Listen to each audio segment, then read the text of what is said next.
Bonjour, aujourd'hui on commence une nouvelle séquence. C'est un classico, si on pouvait parler comme ça en sciences physiques. J'ai appelé cette séquence masse et poids. Et d'ailleurs la première séance, je vais l'appeler masse vs poids. Donc la masse, le poids est un mot invariable qui prend toujours un S. Ce sont deux mots qu'on utilise couramment, que vous utilisez couramment, et on peut se tromper. On peut mélanger la masse et le poids alors que ce sont deux choses vraiment différentes.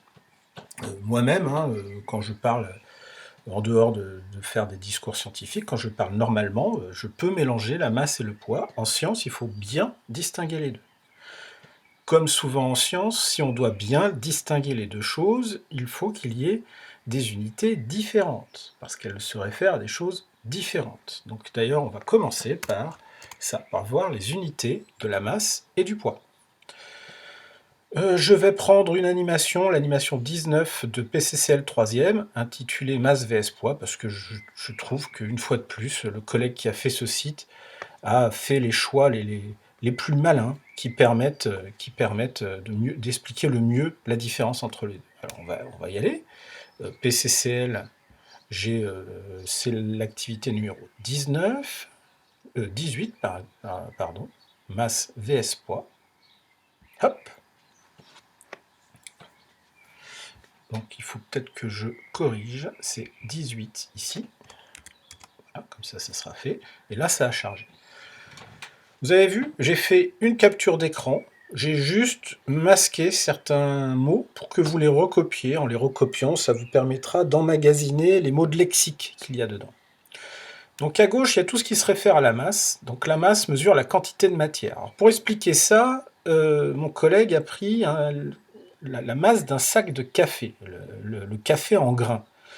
Vous comprenez pourquoi il a fait ça? Parce que le café en grains, les grains symbolisent en gros les nombres des atomes. C'est-à-dire que la masse mesure entre guillemets le nombre et les types d'atomes dont un corps, le sac de café, nous, on est composé. Pour mesurer une masse, on utilise une balance. Donc traditionnellement, on compare la quantité de matière qu'il y a dans un objet avec des petites masses étalonnées. L'unité de la masse, c'est le kilogramme, et la masse est invariable. En effet, si on va sur une autre planète ou dans l'espace, on conserve notre nombre d'atomes, on conserve la matière dont on est fait, sinon ça veut dire qu'on est désintégré, c'est pas le but de la manœuvre. En revanche, on sait très bien que si on va sur la Lune, par exemple, on conserve nos atomes, on a la même masse, mais il y a quelque chose qui change. Entre guillemets, on pèse moins lourd. C'est ce qui a été montré ici. Alors, qu'est-ce qu'il montre ici? Il montre que, pour montrer que on pèse, il a dit, ben voilà, sur la Terre, le sac de café est attiré par la Terre, par la gravité terrestre, et donc si on le suspend à un petit ressort, le ressort va être assez détendu. Si on prend le même ressort et qu'on va sur la Lune, la Lune attire moins fort le sac de café. Donc le petit ressort va moins se détendre. Pour plus de praticité, il suffit de mettre une graduation sur le ressort et on fait un instrument pour mesurer le poids. Alors, le poids est l'action attractive à distance qu'exerce une planète sur les objets proches. J'ai choisi peut-être une phrase un peu plus simple. Le poids d'un corps est la force avec laquelle un astre attire ce corps. Plus l'astre est massif, plus le poids dessus est important. Voilà. C'est une force, c'est la force avec laquelle on est attiré. Voilà. C'est une action attractive à distance. La mesure se fait là, ce que j'ai mesuré, là ici, c'est pas une balance en fait. Ça mesure le dynamisme de la pesanteur sur une planète. On appelle ça un dynamomètre. C'est un mot de lexique, il faut le savoir. Un ressort gradué, c'est un dynamomètre. L'unité, là ici, 0, 1, 2, 3, c'est le newton. Et oui, les deux choses sont différentes. Là, c'est la quantité de matière. Ici, c'est une force. La quantité de matière se fait en kilogrammes. La force se fait en newton. En même temps, la différence entre le poids et la masse se fait vraiment quand on change de planète. Qui c'est qui a compris le premier comment les planètes tournaient autour du Soleil? C'est Newton. C'est pour ça qu'on a utilisé son nom. Alors ici, bon, mon collègue, il a mis Newton, parce que c'est l'unité Newton avec un N minuscule. Moi, je mets toujours un majuscule. C'est quand même Monsieur Newton, quand même. Faut pas rigoler avec ça. Donc vous complétez les mots qui manquent, c'est des mots de lexique, il faut les connaître. Donc c'est une force, En physique, une force s'exprime en newton, on en verra d'autres. Et la masse correspond à la quantité de matière. Voilà, ça je l'ai fait. Cette fois-ci, maintenant, on va voir le poids en fonction de la masse. Et on va faire l'activité numéro 19, qui s'intitule « La relation entre la masse et le poids ». Donc c'est une expérience fictive. On va mesurer le poids de petites masses sur différents astres, la Terre, la Lune et Mars. La petite boîte de masse étalon est vide, c'est pour éviter qu'il y ait trop de points. Si je prends par exemple cette petite masse-là, on voit que c'est une masse qui fait 200 grammes. Si je la suspends à un ressort gradué, on voit que mes 200 grammes correspondent à 1,96 newtons. Là, je vais vous demander de faire quelque chose. Je vais vous montrer comment faire, mais j'aimerais que vous le fassiez chez vous. Donc je vais vous demander de tracer à l'aide d'un tableur, que ce soit Excel, Numbers ou une feuille de calcul dans Google Drive, de tracer le graphique du poids en fonction de la masse. Alors, le tutoriel sur la vidéo du télécours, c'est ce que je vais vous montrer. Donc vous allez, par exemple, je vais utiliser le Drive. Le Drive de Google, hein. Je sais que Madame Bouilly vous a fait utiliser un Google Drive. Moi j'ai le mien aussi, donc on va aller sur le Drive. Et on va faire une nouvelle feuille de calcul, Google Sheets. Sheets, ça veut dire feuille au pluriel. Le but, c'est de faire un tableau comme ça, c'est-à-dire de mettre la masse, les masses, le poids sur la Terre, le poids sur Mars, le poids sur la Lune. Donc là, la masse, vous tapez masse, alors c'est en grammes, le poids sur la Terre, le poids sur la Lune, et le poids sur Mars. Alors vous avez vu la première ligne de mon tableau, 0, 0, 0, et oui, 0 grammes, on sait que quelque chose qui fait 0 grammes, c'était rien, ça pèse rien sur la Terre, ça pèse rien sur la Lune, ça pèse rien sur Mars. 0, 0, les coordonnées de l'origine, c'est un point, et il faut le mettre. Donc ensuite, si je vais... hop, c'est ici. Si je fais un nouvel essai, donc là ici, la masse de 200 grammes sur la Terre, c'est 1,96 newtons. La masse sur une masse de 200 grammes, c'est 1,96. Alors, regardez bien ici. Quand j'ai tapé 1,96, le 1,96 est tout à gauche, alors que tous les nombres ici sont à droite. C'est tout simplement parce que pour que Google considère que j'ai tapé 1,96, il faut vraiment mettre la virgule, parce que c'est la version française. Combien ça fait 200 grammes sur la Lune? Il faut appuyer sur Nouvel essai, aller sur la Lune. Alors là, on voit un astronaute de la NASA.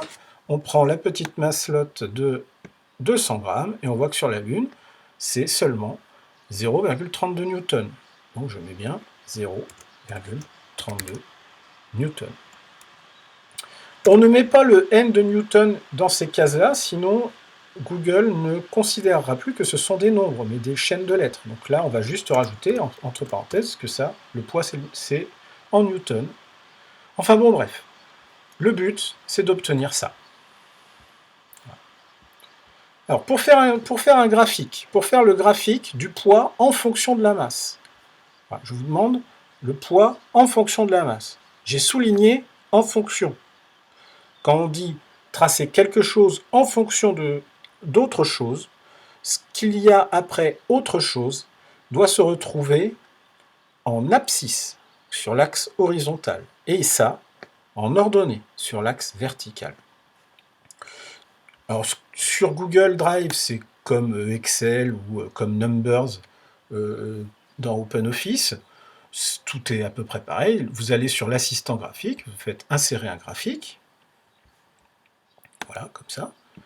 Et ce graphique, alors c'est évidemment, si vous faites que ça, c'est pas le bon. Hein. Donc le bon graphique, il faut le configurer. Alors le bon graphique, c'est pas un graphique à colonne. Il faut choisir, c'est le mode nuage de points. Voilà, ça c'est le bon graphique. Ensuite, vous allez pouvoir le customiser. Vous allez pouvoir le personnaliser. Donc dans le style de graphique, hein, vous pouvez changer la couleur de l'arrière-plan, vous pouvez changer la couleur de la bordure, vous pouvez prendre n'importe quelle chose. Mettez des titres sur les graphiques, par exemple, ça c'est peut-être pas un titre très, très bon, mettons, on va dire poids sur 3 astes en fonction de la masse.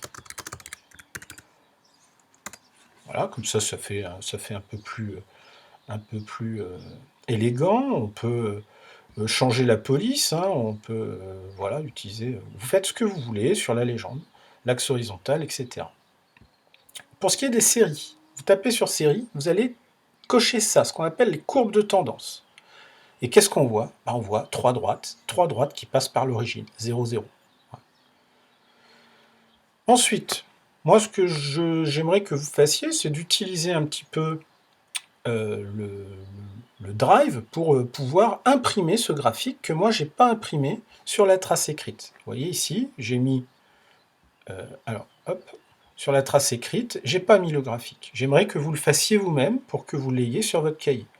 Essayez de le faire de manière élégante. Alors pour ça, moi je vous conseille, c'est d'utiliser un nouveau Google Slides, c'est-à-dire c'est l'équivalent de PowerPoint. Vous pouvez, hop, là je suis perdu, tac, tac, tac, voilà. Donc, votre graphique, vous pouvez le copier. Copier, vous faites CTRL-C, là je fais CTRL-C. Et là, vous pouvez, alors, c'est toujours pénible là, sur les diapositives, si je veux un texte ou un titre, je le rajouterai à la main, je n'ai pas besoin qu'on me le fasse à ma place. Coller le graphique, associer à la feuille de calcul, coller, et puis voilà. Alors, jouer sur le... Moi, ce que j'aimerais que vous fassiez, c'est qu'il y ait le graphique, qui est le tableau de données, ici, donc vous sélectionnez, CTRL-C, CTRL-V, voilà, vous pouvez régler, vous pouvez le passer, et illustrer, en utilisant par exemple des images des 3 planètes. Alors prenez les images, vous tapez par exemple pour Mars ou la Lune, tapez ou la Terre, vous tapez Terre, PNG. Les images PNG, c'est des images qui sont détourées. C'est mieux, ça permet quand même d'économiser de l'encre, parce qu'évidemment, une planète, les photos, elles sont toujours en arrière-plan. Par exemple, si je prends celle-là, que je fais copier l'image, et que je mets ça dans ma présentation. Voilà. L'intérêt vous avez vu des images détourées, c'est qu'on a l'impression qu'elles prennent du volume. C'est chouette. Vous faites ça, ensuite vous imprimez. Mais attention, peut-être imprimer en réduit, histoire de ne pas non plus avoir une énorme feuille pour un petit graphique. Et vous collez ça côté exercice ou même côté cours à la suite de la trace écrite. Voilà. Comme ça vous permet de vous entraîner à faire des graphiques. Avec Google Drive, l'intérêt du Drive, c'est que vous pouvez faire ça de partout. Il suffit que vous ayez vos codes. Voilà. On revient au cours. Voilà, c'est celui-là.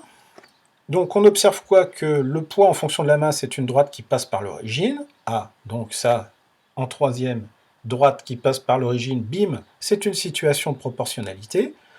Donc ça veut dire que le poids est proportionnel à la masse, et donc ça veut dire qu'il existe un coefficient de proportionnalité entre la masse et le poids. Très bien, qui dit proportionnalité dit qu'on peut faire une formule entre le poids et la masse. Le poids est égal à la masse fois un coefficient de proportionnalité. Pour ce coefficient de proportionnalité, on a choisi la lettre G comme gravité. Donc le poids en newton, c'est une force, la masse, quantité de matière en kilogrammes, et le G, cette coefficient de proportionnalité, c'est ce qu'on peut appeler l'intensité de la pesanteur, en newton par kilogramme. La masse est invariable, c'est l'intensité de la pesanteur qui dépend de l'astre où on est. P égale m fois g, ça ressemble furieusement aux 2 autres formules qu'on a vues précédemment. On peut jouer avec, on peut faire des variantes. Alors, je peux refaire comment trouver les variantes. Voilà, ici vous avez, il ne faut pas apprendre toutes les variantes. Voilà. Donc P égale m fois g, j'ai changé l'ordre des petits rectangles.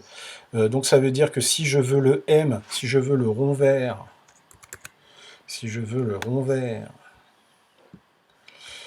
là ici le rond vert c'est 3.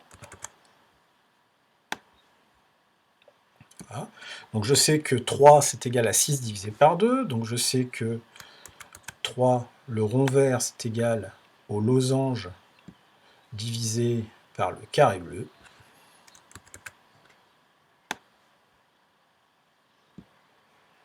Et donc le losange, donc on va le faire ici aussi.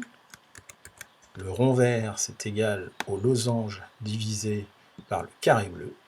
Là, on ne peut pas se tromper. Hein, normalement, on ne peut pas se tromper là-dessus, tout simplement parce qu'on sait très bien que 3, c'est 6 divisé par 2 et rien d'autre. Le losange, c'est le poids. Le carré bleu, c'est l'intensité de la pesanteur, c'est le G. Et voilà. Et comme ça, on ne se trompe pas. On fait pareil ici, hein, le carré bleu est égal, donc le 6, c'est le losange, divisé par le rond vert. Le carré bleu est égal au losange divisé par le rond vert. Et on recommence. Le losange, c'est le poids P. Le rond vert, c'est la masse M. Et comme ça, on ne se trompe jamais.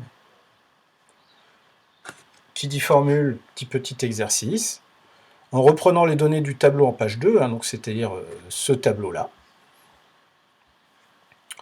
je vous demande tout simplement de me calculer l'intensité de la pesanteur sur la Terre, qu'on appelle G-Terre, celle sur Mars, G-Mars, et celle sur la Lune, G-Lune.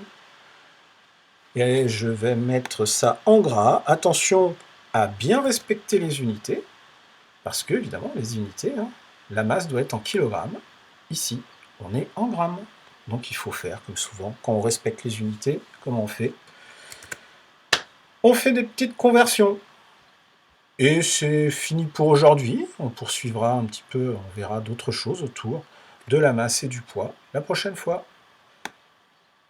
Bon courage, bon travail, à bientôt!